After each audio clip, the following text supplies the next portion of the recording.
10 wheels, and plenty more stories to go along with trains carrying this classification.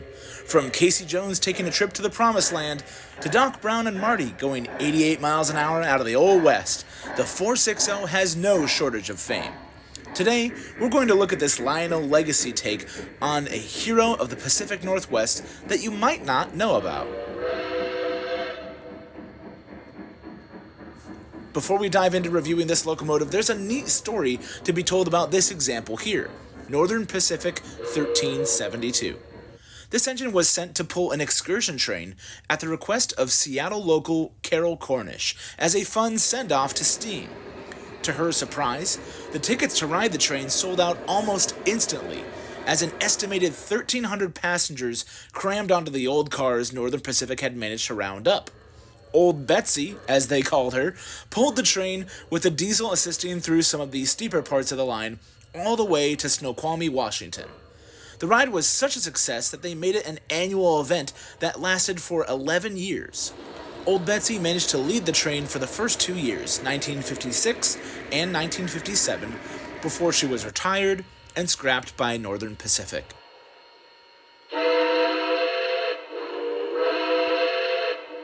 It's a shame this locomotive wasn't preserved, but a different 10-wheeler, Northern Pacific number 328, does survive at Jackson Street Roundhouse in St. Paul, Minnesota. For this Lionel example, there have been many versions released of the famed 10-wheeler. This recent version is from the 2024 Volume 1 catalog, and I had thought about adding it until I saw the catalog rendering had a headlamp that was center-mounted like the more popular New York Central version, instead of the higher-mounted headlight that most Northern Pacific locomotives used. As a result, I passed by this example and thought nothing else of it, until I saw a picture of the actual model on Mr. Muffin's Train's website. Delighted to see that the headlight was what I had hoped for originally, I decided to reverse my decision and pick one up. It's still not 100% correct to the prototype of 1372, but this is Lionel we're talking about. Some colors and graphics and a few lights are usually all that distinguish one engine from another, and there's enough rivets right on this to please me. Props to Mr. Muffins for actually taking photos of the products they carry, as this literally was the deciding factor for me. That's what earned him my business just in time for my birthday. Anyways, this train. Honestly, there's nothing that surprising about this locomotive if you've seen any sort of recent Lionel legacy releases in the last decade.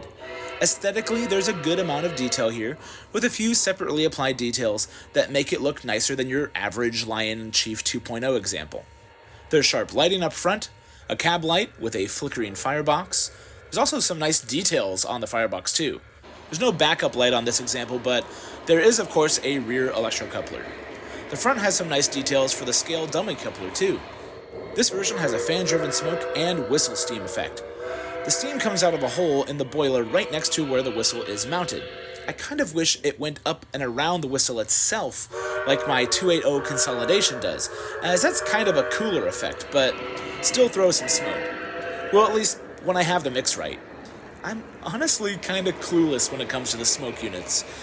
Leave me a comment, let me know what you guys do to get it right, because I'm kind of guessing, and it's hit or miss. But yeah, everything else here is your standard Lionel Legacy steam. Silky smooth speed control, all the modern control options are here, there's nice sounds with a few whistle options, and the dialogue. Drumroll please. Isn't Mr. Lionel? Dispatcher, train's buckled together. Can I get a go? Over. You are clear to proceed. Out. Whew. Honestly, I'm so sick and tired of having the same engineer talking to the dispatcher that I have actively started to avoid purchasing engines that have that fella in there. I have 4 engines that have Mr. Lionel. I don't need more. So to folks who got the new Berkshires or GP9s from this catalog, sorry. Honestly, the most remarkable thing about this engine is the history that's behind it. It's a good representation of 1372, and just knowing the story about the excursions in the Pacific Northwest makes it more fun for me.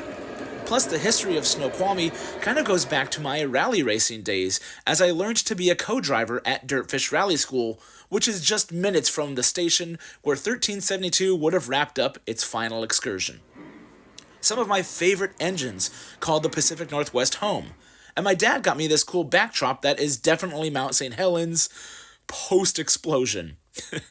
My wife and I even had our honeymoon at Cannon Beach, so it's a special part of the country, and running things like the Greyhound Challenger, Daylight 4449, and my Oregon Shortline buddies with 618 and the Bull Moose, this little 10-wheeler fits right in.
My water's full. Out.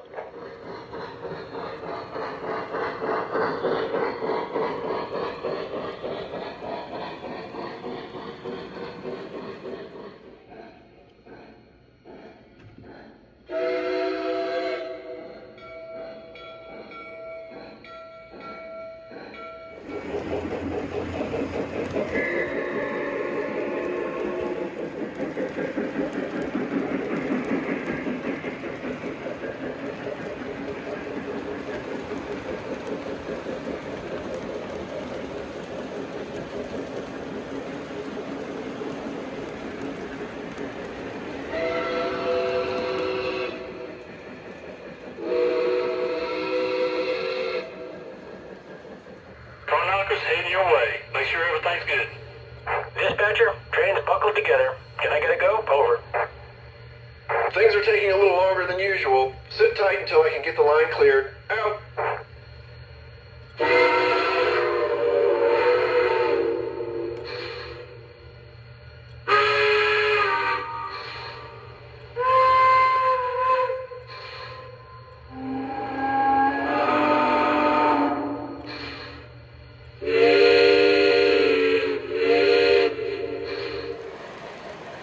This guy's a great addition to the roster.